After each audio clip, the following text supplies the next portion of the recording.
Ahora veremos algunos puntos interesantes sobre la teoría de Darwin. El primer problema al que se enfrentó la teoría de Darwin es el origen de las novedades en las generaciones de los seres vivos. ¿Pero por qué? A ver, veámoslo con detalle. Darwin dice, la selección natural preserva el organismo más apto y destruye a los pocos aptos. Entonces, a ver, ¿qué organismos sobreviven? Pues la respuesta lógica y obvia es que los que sobreviven, de acuerdo con Darwin, son los más aptos. Pero ahí va lo bueno. ¿Cuáles son los seres más aptos? No hay otra respuesta más que contestar, pues los que sobreviven. Este es un problema, ¿no? Es que decir que los organismos que la selección natural sobreviven son los más aptos y al mismo tiempo los más aptos son los que la selección natural elige para sobrevivir. Esto es como un círculo, algo difícil de sortear. ¿Es posible explicar entonces, solo por medios de selección natural, la supervivencia de las especies y su desarrollo? Esto se parece a un tipo de falacia que se llama círculo sin demostrando, una demostración circular. Algo así como si te encontraras con alguien que dice, Dios existe porque lo dice la Biblia y la Biblia es verdad porque la escribió Dios. Pero este no es el único problema al que se enfrenta la teoría de Darwin en su segunda etapa. Un segundo problema más interesante es el de la variación de las especies. ¿Recuerdas que te decía que Darwin define las especies como una delimitación ambigua y no definitiva, casi sin límites, que varía según el entorno natural? Pues bien, esto explica cierto cambio en las especies, pero no genera un aparente desorden, que parece que a pesar de las diferentes condiciones naturales que hay en diferentes partes del mundo donde hay diferentes especies, hay algo constante y las especies varían sobre una base que no se modifica del todo. Y aquí entra en nuestra historia el fraile agustino Gregor Mendel, que vivió de 1822 a 1884 y escribió una publicación que se llama Experimentos en la hibridación de las plantas, que por cierto nadie volteó a ver por sonar en exceso aburrido, pues sus observaciones eran sobre las variaciones de los chícharos. Pero esta observación de los chícharos de Mendel le permitió formular las leyes fundamentales de la herencia, que por cierto son la base de la genética actual. Esto es un tema totalmente nuevo. La genética confirmaba la estabilidad de las especies y aún más que los rasgos adquiridos aleatoriamente por un individuo en su desarrollo no pueden ser heredados a sus retoños. Luego surgieron muchos más problemas. Los fósiles. Esos registros enterrados presentaron un nuevo reto. Había grandes grupos de organismos que aparecieron de pronto, como si de la nada hubieran surgido por millones de años y se han mantenido estáticos.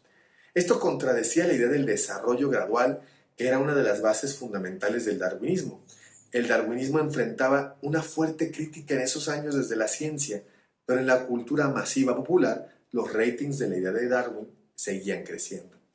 Uno de los grandes retos era pues enfrentar el tema de la genética, como te he dicho, con el cambio de las especies según su entorno, a través del proceso que Darwin denominaba selección natural. ¿Cómo conciliar la base genética con la adaptación de una vez probado que el individuo? ¿Cómo conciliar la base genética con la adaptación una vez probado que la vida de un individuo particular no afecta su cadena genética? Claro, una alternativa era hablar de la mutación genética, pero la mutación genética es producto de errores en el copiado genético, en la procreación y en los experimentos de laboratorio, como en la naturaleza. Nos dimos cuenta que esos errores de copiado no terminaban haciendo al individuo más fuerte, sino debilitándolo. No obstante, siempre estaba la posibilidad de que entre las millones de combinaciones genéticas surgiera una que diera fuerza en lugar de debilidad, o al menos, digamos, mayor complejidad a la estructura del ser vivo.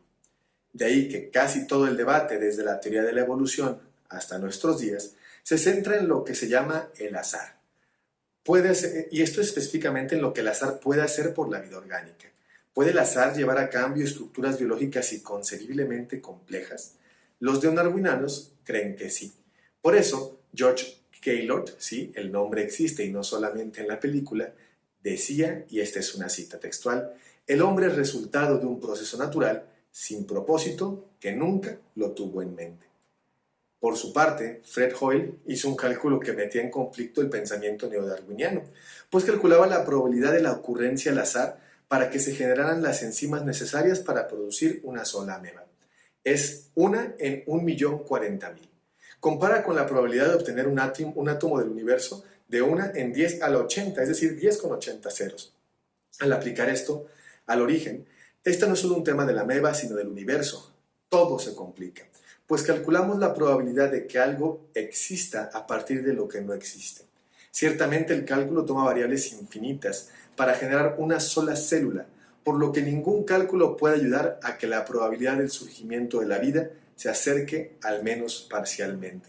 A lo mucho nos podemos acercar a la probabilidad del surgimiento de algunos compuestos. Justo esto es lo que pasa con Hoyle, que calculó la probabilidad para llegar aleatoriamente a un compuesto simple y no a un organismo vivo, y era extremadamente difícil de conseguir.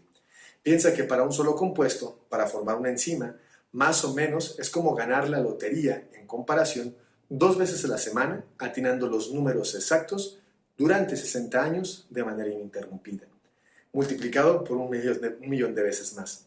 Esto es tan complicado, tan estadísticamente improbable, que sostener esta creencia se entiende como la fe del ateísmo. Hoyle no era una persona científica, pero llegó a la dificultad de este escenario con pura matemática.